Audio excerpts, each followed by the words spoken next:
Alright, I'm going to try this one more time. Maybe I won't cough and mess it up, but here's the sickle bar sharpener. It goes up and down to sharpen the blades. This locks the blade onto this. The spring lets this pivot back and forth so it stays up against the sharpener. And like I said, we don't want to sharpen it because we'll screw these up. But anyway, it was binding up. A couple of oil holes in it. I put some lightweight penetrating oil. It's wanting to weep out, and I put some on the gears, some lightweight, because they had some grease or stuff. It turned into tar. It works, moves up and down, and sharpens just like it's supposed to. This handle, you help put pressure against it to get it to sharpen. Like I said, it mounts on the wheel of an old mule drawn hay cutter. Don't have one, or I'd show you on it yet, or I could get one, but it's not a international. I'd like to have an international.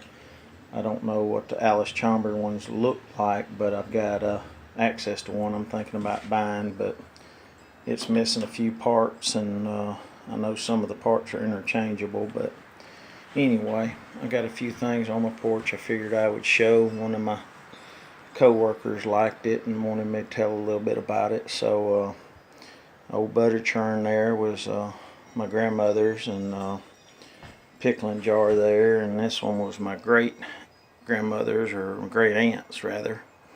And got a pea jar there, spittoon, milk jug, and got a R&S or R&H, R&S sewing machine base with a Singer sewing machine that's seen better days. I've got another one, but I don't want to put it out here. Old whiskey barrel and a corn sheller. It's a Black Hawk. Old single tree for a buggy over there, and a couple of plow handles, and even got a saw blade back there for a hit and miss engine. It's a lot thicker than a two-man cross cut or a single-man cross cut. And another pickling jar right there, and an old mop bucket, an old Clorox bleach bottle, and tea kettle there, and I got a tea kettle over there in my ash bucket, and a couple of old irons that were my grandmother's and aunts and great grandmother's, and ice tongs, and a couple of weights for a cotton scale and a produce scale there, and a shoe horn and an anvil my granddaddy made from railroad. There's a butter churn there, and gourd, and a live trap. I made that several years back. This table my neighbor had, it had a bad top on it, and I made a top for it because it was pine. Board on the bottom's like 14 inches wide, and it's one piece, and it was a lot thicker, but it had a warp, so I planed it down, got it more level. It's dirty and dusty and all, but sitting out here on the porch. But it's old early American craftsmanship at its best. Talk about this planter here. It is a King Plow Company's Atlanta. I don't know the number of it. I want to say a number 7, but it was made in Atlanta, Georgia by the King Plow Company. I guess seeds go in this one side here, or cotton seeds or something, because I got something to break up fertilizer, looks like, on this side because it's more rusty. Not sure. Couldn't find a lot of stuff on it, but they got bent up. Whatever they were putting in there bent it up on this side. They were storing stuff, I guess. But there's adjustments on it to let a certain amount of seed out, and tighten the wheel, and it's mule drawn. Number 4, there's a number right there. But there's your adjustments. Center wheel there, adjust the center one down. It's a 3-row planter. They only about 12 inches apart, but these are adjustable. These come out.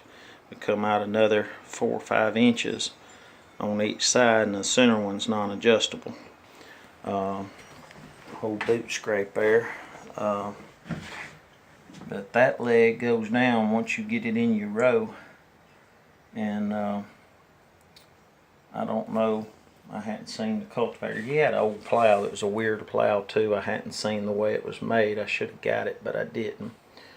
I got an old real finishing mower there. I've got about 4 of them, 3 or 4. Got 2 of them outside, this one and another one somewhere. Saw there for cutting boards and stuff. I can't forget that keg there. My aunt had it, and it's been up here for 40 years. She moved back. We got her moved back in 80 something. She already had it. I moved up here in 95 after she passed away.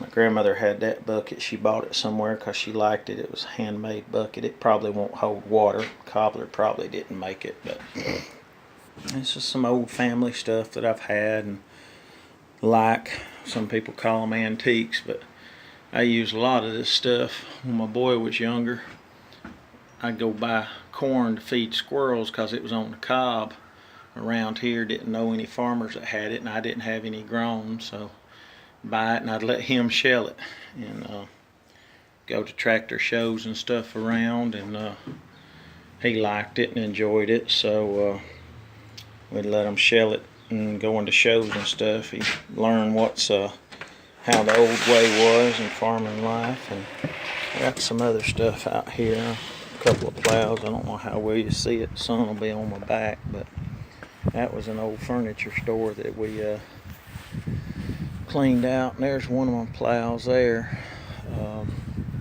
R&S I think's that one. There's a sickle bar for a cub farm awl. That's a seat for an old mule drawn sickle bar. There's one of my other plows, and I've got 2 more I gotta put together. I got one right there. It's a number 13, come out of Chattanooga. It busted all to pieces, but I gotta put it together. I'll walk around here. I got all my, I think, daffodils. Pipe rolled over and squished them, but they bloomed out last week and they're about over with now. But I got all this ryegrass I cut yesterday and cleaned up the yard, made it look nice. I got one other plow over here I restored. It was an Alice Chalmers plow. I don't have a plow point on it, plow boat on the point. There's another real mower there, and needed to redo the handles. Gotta put a dowel in between the back bar, but it looked pretty a few years ago when I put it out here. Another old tractor seat, and I got a planter right there.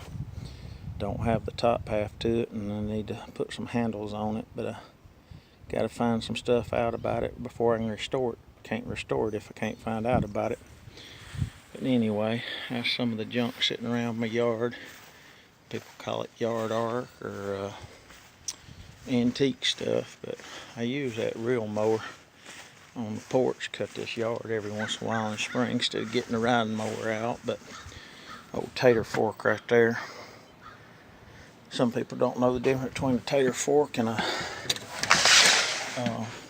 pitchfork, so, and that's another grinding sharpening rock. I didn't say nothing about that, but anyway, I think that's enough about me rambling on about my junk sitting on the front porch. Appreciate it. Y'all have a good Sunday and enjoy the weather. It's beautiful. A little windy, but beautiful. Y'all have a good one.